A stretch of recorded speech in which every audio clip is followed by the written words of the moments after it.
இடையில எல்லாரும் கோட் படம் பார்த்துருப்பாங்க. அந்த கோட் படத்துல நீங்க ஒரு துப்பாக்கி கொடுக்க முக்கியமான ஒரு கேமியோ பண்ணியிருந்தீங்க. முக்கியமான ஒரு கேமியோ. அது வந்து சில பேருக்கு தெரியும், சில பேருக்கு தெரியாது நீங்க வர்றது. ஆனா வரும்போது தியேட்டர்ல அப்படி ஒரு அப்ளாஸ், அப்படி ஒரு ரெஸ்பான்ஸ். உலகம் பூரா, சிங்கப்பூர்ல கண்டிப்பா, இங்க சிங்கப்பூர்ல காலையில 6:30 மணிக்கு முதல் ஷோ போட்டாங்க. நான் போய் பார்த்தேன். நிறைய பேர் போய் பார்த்தாங்க, நானும் ஒருத்தன். சோ நீங்க வந்து அந்த காட்சி, நீங்க வந்து தளபதி வந்து துப்பாக்கி உங்க கையில கொடுத்துட்டு துப்பாக்கியை பிடிக்கணும் சொல்லுவாரு. அப்ப நீங்க அதுக்கப்புறம் பேசுற டயலாக், அது வந்து நிறைய பேர் நிறைய விஷயமா அதை வந்து எடுத்துக்கிட்டாங்க. உங்க அபிப்பிராயம் அது என்னது? உங்க உங்க உங்க நிறைய பேர் நிறைய கதை சொல்றாங்க. ஆனா உண்மையிலேயே அது என்னன்னு நீங்க நினைக்கிறீங்க? இல்ல, முதல்ல அப்படி ஒரு சீன் நடிக்கிறது எனக்கு ரொம்ப சந்தோஷமான விஷயம். அதுக்கு வந்து நான் வெங்கட் பிரபு சாருக்கும் விஜய் சாருக்கும் தேங்க்ஸ் சொல்லிக்கிறேன். ஏன்னா என்னப்பா கேட்கல, அடுத்த தளபதிங்கிறாங்க. ஒரே தளபதி தான், ஒரே தலை தான், ஒரே உலக நாயகன் தான், ஒரே சூப்பர் ஸ்டார் தான். இந்த அடுத்த அதெல்லாம் வாய்ப்பே கிடையாது. நம்ம வந்து அவங்களெல்லாம் அவங்க சினிமாக்கள்லாம் பார்த்து தான் நான் சினிமாவுக்கு வந்திருக்கேன். அவங்கள மாதிரி ஏதாவது படங்கள் நல்லா பண்ணி ஹிட்டு கொடுத்து அவங்கள மாதிரி ஜெயிக்கணும்னு நினைக்கலாம். அவங்களாவே ஆகணும்னு நினைக்கிறது சரி கிடையாது, தப்புன்னு நினைக்கிறேன் நான். ஏன்னா அவங்க கஷ்டப்பட்டு வந்த பயணம் ஒவ்வொருத்தரும் நான் அப்படி தான் எப்போவுமே பார்க்குறேன். நான் இவங்கள ஆயிடணும் அப்படின்னு நான் நினச்சதே இல்லை. ஆனால் அவங்க செஞ்ச நிறையா சாதனைகள் இருக்குது இல்லையா, அவங்க நல்லா கஷ்டப்பட்டு உழைக்கிறாங்க. ஒவ்வொருத்தர்கிட்ட ஒவ்வொரு விஷயம் இருக்குது. அந்த நல்ல விஷயங்களை எடுத்துகிட்டு என்னால் முடிஞ்சால் எனக்குன்னு ஒரு சின்ன இடத்த உருவாக்கிக்கணும் அப்படின்றத நான் நினைக்கிறேன். அதுதான். அண்ட் கோட் படம் நானும் தேட்டரில் பார்க்கும்பொழுது எல்லாரும் ஒரு செம்ம ரெஸ்பான்ஸ் கொடுத்தாங்க எல்லாருமே.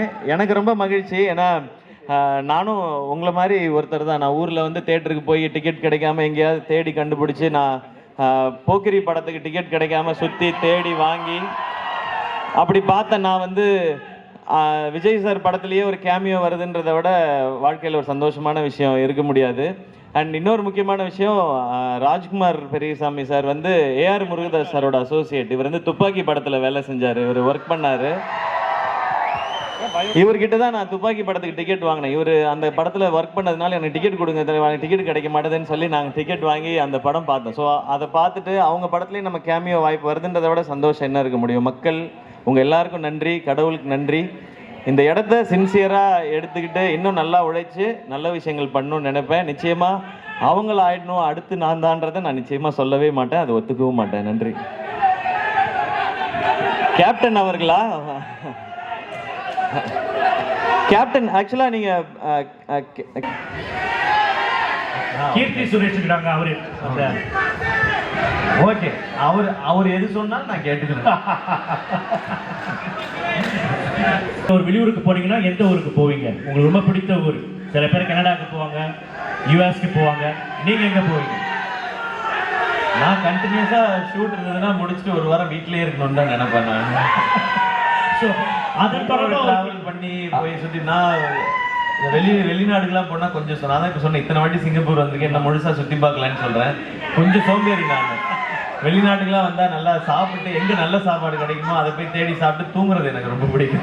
ஓ, அப்போ அடுத்த கேள்வி நான் கேட்கறது, ஷூட் எல்லாம் நேரத்தில் நீங்கள் முக்கால்வாசி என்ன பண்ணுவீங்க? எனக்கு ஷூட்டிங் இல்லைன்னா வீட்டில் இருக்கீங்கன்னா? வீட்டில் தான். வீட்டில் என்ன பண்ணுவேன்? ஃப்ரெண்ட்ஸ் கூட கிரிக்கெட் விளையாடுவேன். இந்த மாதிரி இங்கே விளையாண்டுருக்காங்க இல்லையா, இந்த மாதிரி ஜாலியாக கிரிக்கெட் விளையாடுவேன். ஓகே, சரி. நான் அடுத்த கேள்வி, சூர்யா சதீஷா?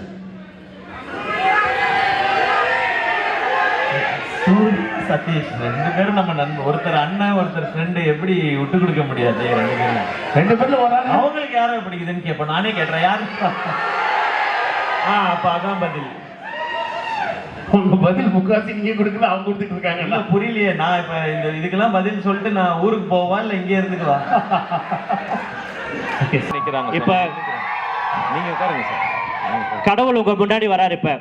ஓகே, அப்படி முன்னாடி வந்து இறந்து போன யாராச்சும் ஒரு ஆளை திருப்பி உயிர் கொண்டு வரணும்னு சொன்னா நீங்க யாரை கொண்டு வருவீங்க? அதுவும் அவங்களுக்கே தெரியும். அப்பா. அப்பா. சரி.